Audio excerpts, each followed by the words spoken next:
तो दोस्तों इस वीडियो में हम देखने वाले हैं कुछ शॉर्टकट्स जो कंट्रोल की से के साथ इस्तेमाल किए जाते हैं। ये वो शॉर्टकट्स हैं जो बहुत ही ज़्यादा इस्तेमाल किए जाते हैं, बहुत ही आसान है और आपके काम को बहुत आसान बना देते हैं। बहुत सारे शॉर्टकट्स आप पहले देख चुके हैं जो अब आपका रिवीजन हो जाएगा और कुछ नए शॉर्टकट्स हैं, हम एक एक करके इनको शुरू करते हैं। सबसे पहला है कंट्रोल सी। मान लीजिए हमने यहाँ पर ये फर्नीचर कंट्रोल सी कॉपी किया और फिर यहाँ इस प्लेस आते हैं और दूसरा शॉर्टकट है हमारा कंट्रोल वी, हम यहाँ पेस्ट कर देते हैं। तीसरा शॉर्टकट हमारा कट है, कंट्रोल एक्स हम कट करते हैं और नीचे की किसी सेल में जाके वापस कंट्रोल वी पेस्ट कर देते हैं। उसका अगला शॉर्टकट है कंट्रोल बी, हम कंट्रोल बी करते हैं तो ये हमारा बोल्ड हो जाता है। कंट्रोल आई करते हैं तो इटैलिक्स हो जाता है और यू करते हैं तो अंडरलाइन भी हो जाता है। और ये सारा काम मेरे को अब वापस अंडू करना है, इसके लिए मेरा अगला शॉर्टकट है control Z. Control Z, control Z, control Z, control Z, control Z, control Z, और ये मेरा ओरिजिनल पोजीशन पे आ गया। अगर मुझे दोबारा जो काम है मैंने किया है चाहिए तो मैं कंट्रोल वाई करके उसको वापस ले सकता हूँ, जो रीडू होता है। अंडू कंट्रोल जेड है, रीडू कंट्रोल वाई है। हमारे अब तक ये सारे शॉर्टकट हो गए हैं। अगला है कंट्रोल एफ। हम कंट्रोल एफ कीबोर्ड पर दबाते हैं तो ये फाइंड एंड रिप्लेस खुलता है और कंट्रोल एच दबाते हैं तो भी फाइंड एंड रिप्लेस ही खुलता है। बस फर्क कितना है, कंट्रोल एफ में फाइंड ओपन होगा, कंट्रोल एच में रिप्लेस होगा। मान लीजिए हमें ऑफिस सप्लाईज है और उसको रिप्लेस करना है ऑफिस प्रोडक्ट से। यहाँ पर आप देख रहे हैं ऑफिस प्रोडक्ट्स लिखा हुआ है सब जगह और हमें यहाँ पर इसको ऑफिस सप्लाईज बनाना है। हम यहाँ पे ऑफिस प्रोडक्ट्स टाइप करते हैं और हमें इसको बनाना है ऑफिस सप्लाईज, तो हम यहाँ पर ऑफिस सप्लाईज टाइप कर देते हैं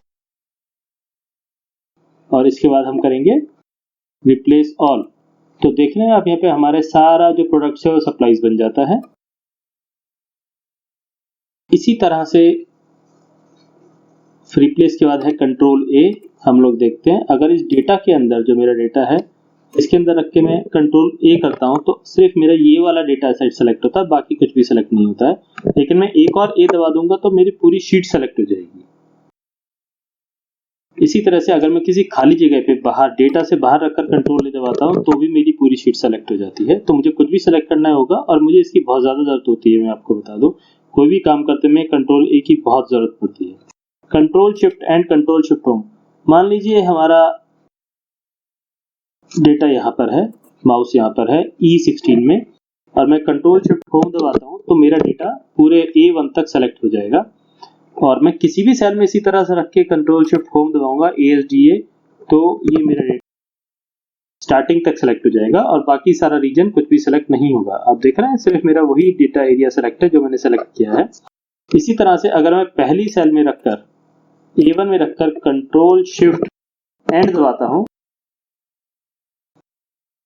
कंट्रोल शिफ्ट एंड दबाता हूं तो जो सेल मैंने लास्ट काम किया था यानी ASDA मैंने लास्ट काम किया था यहाँ पर K19 में, K19 तक सारा डेटा सेलेक्ट करेगा। तो कंट्रोल शिफ्ट होम क्या करता है, कंट्रोल शिफ्ट होम किसी भी सेल से A1 तक सेलेक्ट करता है। कंट्रोल शिफ्ट एंड क्या करता है, वो A1 या जो भी आपकी सेलेक्टेड सेल है उस जगह से लेकर लास्ट सेल आपने जहां लास्ट में काम किया था वहां तक सेलेक्ट करता है। सपोज हम यहाँ सेलेक्ट कर रहे हैं ऑफिस सप्लाईज में और हम कंट्रोल शिफ्ट दबाएंगे तो ये इस एरिया को सेलेक्ट कर लेगा। इसके बाद है शॉर्टकट कीज। ये बहुत ही बेहतरीन और बहुत ज्यादा इस्तेमाल में आनी शॉर्टकट की है कंट्रोल एरो। हम आपको दिखाते हैं A1। हम A1 में करते हैं और पहली कंट्रोल हम चारों शॉर्टकट की एक के बाद एक यूज करेंगे। पहले राइट यूज करेंगे, फिर डाउन यूज करेंगे, फिर लेफ्ट यूज करेंगे, फिर अप यूज करेंगे। ये फास्ट मूवमेंट के लिए है शीट्स के अंदर। मैंने कंट्रोल राइट एरो दबाया तो मैं A1 से E1 में आ गया। देखिए A1 से E1 में आ गया हूँ। फिर एक और राइट कराएंगे तो F को क्रॉस कर दिया जो ब्लैंक था और G1 H1 और अब ये मेरा एंड ऑफ द रो आ जाएगा। कंट्रोल डाउन दबाऊंगा तो ये एंड ऑफ द शीट आ जाएगा, ये आखिरी सेल है मेरी शीट का। अगर मैं कंट्रोल लेफ्ट दबाऊंगा तो कॉलम ए के आखिरी सेल में आ जाएगा।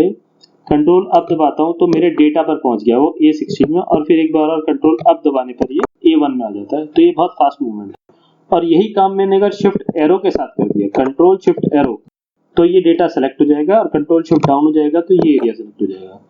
मैं आपको बता दूं ये इतना ज्यादा यूज होता है हर शीट में काम करते समय। ये कम से कम ये दो यूज होते ही होते हैं, इनका इस्तेमाल बहुत अधिक है।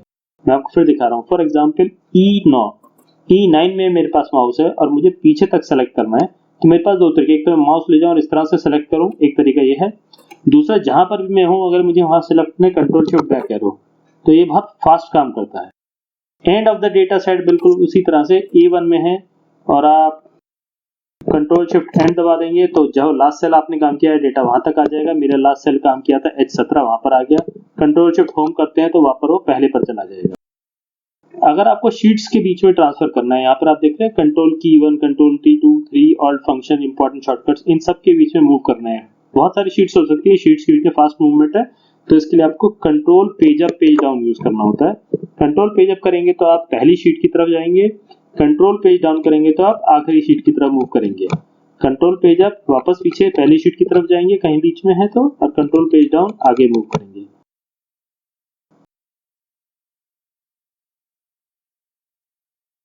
और ठीक इसी तरह से अगर मुझे कोई सेल सेलेक्ट करने, कोई रो सेलेक्ट करना है तो मैं शिफ्ट स्पेस बार दबाऊंगा। मेरा माउस कहीं पर भी होगा,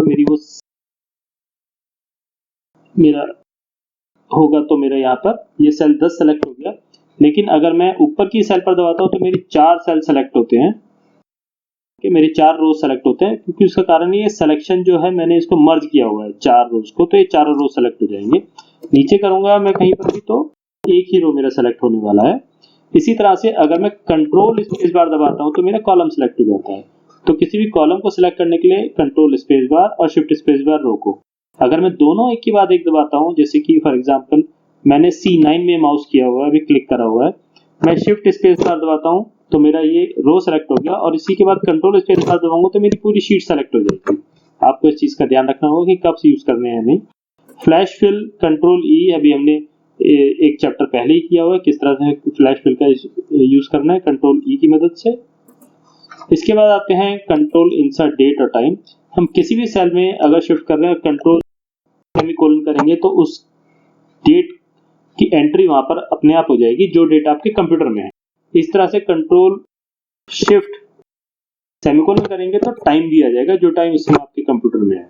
ये बात आपको ध्यान रखनी चाहिए, ये टाइम रियल टाइम नहीं होगा, जो आपके कंप्यूटर में टाइम होगा वही आएगा। अगर आपके कंप्यूटर में डेट आपने 26 की जगह 22 कर दिया तो कंप्यूटर में जो डेट 22 है तो यहाँ पर भी 22 जाएगी, आपके कंप्यूटर की डेट आती है। Hide rows and columns, hide की बात करते हैं। किसी रो और कॉलम को हाइड करने के लिए आप उस रो को सेलेक्ट करें, टॉप पर जाकर राइट क्लिक करें और हाइड कर दें। वापस अनहाइड के लिए उसके पहले वाली और बाद वाली रो या कॉलम को सिलेक्ट करें और अनहाइड कर दें। एक और भी तरीका है अनहाइड करने का।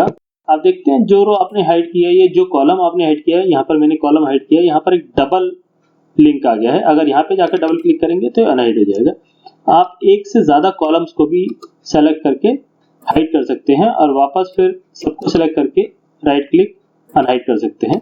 इसी तरह से आप रोज को भी एक से ज्यादा रो को भी राइट क्लिक करके हाइड या वापस अनहाइड कर सकते हैं। राइट क्लिक कीजिए एरिया पे जाकर और अनहाइड कर दीजिए, अनहाइड हो जाएंगे।